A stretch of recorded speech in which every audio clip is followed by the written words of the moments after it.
সেই সম্পর্কটা অস্বীকার করে সত্যকে অস্বীকার করা। কারণ যখনই কোনো আলোচনা করতে চেয়েছেন কোনো বিষয়ে তিনি তাকে দেখে পাঠিয়েছেন।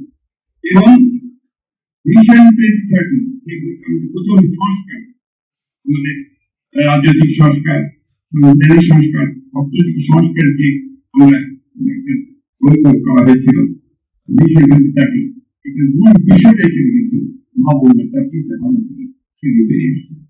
এই জন্যই পরবর্তীকালে আমাদের যখন ফ্রন্ট তৈরি হল, অর্থাৎ 22 সালে আমাদের ফ্যাসিস্টদের বিরুদ্ধে যুবপথ আন্দোলন শুরু হলে ফ্রন্ট 18তে ফ্রন্ট করলাম, যেখানে আমরা নির্বাচনে অংশ নিলাম। তারপরে আপনার 18তে সেই সময় কিন্তু প্রধান ভূমিকা পালন করেছেন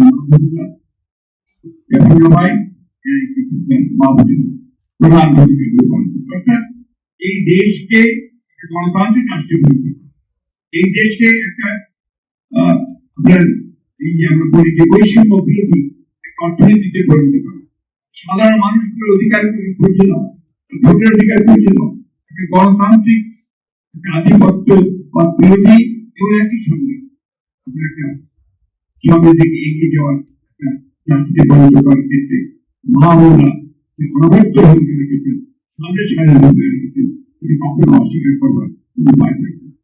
তার বইগুলোর মধ্যে যদি আমি সংগ্রহ করার সুযোগ পাইনি, এগুলো পাইনি, বইগুলো যতগুলো পড়েছি সবটা দেখেছি যে ওই একই সুযোগ রেখেছে যে বাংলাদেশকে আমরা সত্যিকার রাখতে একটা গণতান্ত্রিক একটা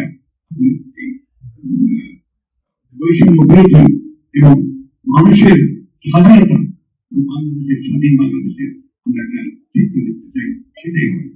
আজকেও আমি মহলকে আবার ধন্যবাদ দিতে চাই, আজকে জন্মদিন শুভেচ্ছা জানাচ্ছি এবং সকলকে আবার আহ্বান জানাচ্ছি যে কথাটা মহল হয়ে বলছেন আমাদের সেই একই কথা।